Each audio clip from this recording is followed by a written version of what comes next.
Good afternoon, everyone. Steve Georgie here from Allendale's trading floor. It's July 2nd, new start of the month, new quarter, and we did start things off higher once again. Corn up 21 cents, beans up 10, wheat up 15. A lot of guys are still very concerned with the weather. That's going to be a concern, and it's going to remain that way. We've got some good pollination starting in the south this week, and we need to see some rains. So that's going to be a primary focus right now. I had three different scenarios come out here, these weather maps. So three different guys. All three are different.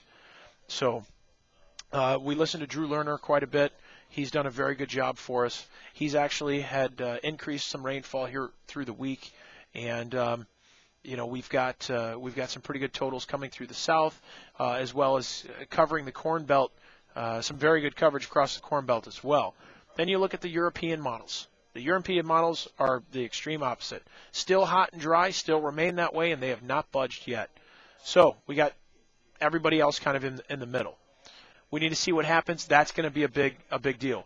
But I want you guys to know out there, tomorrow we could get a lot of volatility early in the morning. We are done at noon Central Time.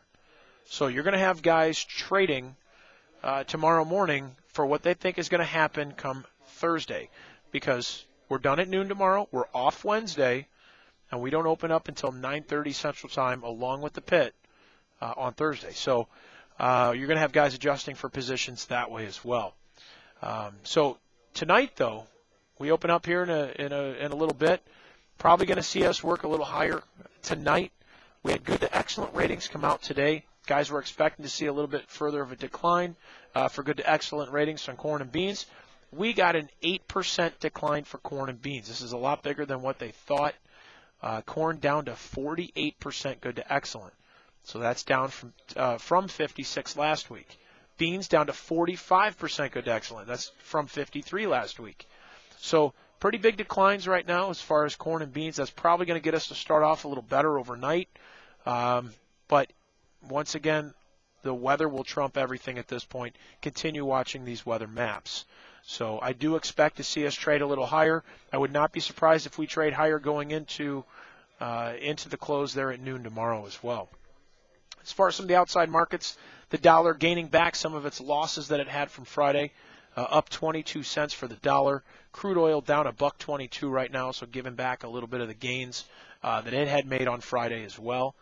And then we've got the livestock. Fat cattle today breaking back about $1. August at 119.45. Box beef came in kind of mixed today. Choice was up 63. Select down about 49 cents. But maybe a little bit setback today from more of a consumer backlash due to the heat. Things kind of cooling off a little bit. We had a big rally last week due to all this heat moving in and watching the weight come off the cattle. Hogs, about 27 cents higher for the hogs. July was at 96.90. We did pull back quite a bit off its highs, about 80 cents off the highs. But we saw, just like the cattle, a pretty good run over the last week in the hogs, and finding things settled down after an early push. The Iowa-Minnesota midday prices came out about 90 cents lower. We still have the futures trading below the cash at this point. So watch that cash market. We typically do peak out, and we could see a little bit of a pullback from here. But prices right now are still sitting at some very good levels as far as hogs. So as I mentioned, look for things tonight to stay strong in the overnight session and carrying that forward as we get into tomorrow. But watch the weather. That's going to be the most ideal, or it's going to be what guys are going to be watching the most here as far as price direction, especially since we're off here for the next day or so. Give us a call over here with questions that you have at 800-262-7538. And check us out right on the web, allendale-inc.com. I hope you guys had a great day today. We'll talk to you tomorrow. Take care.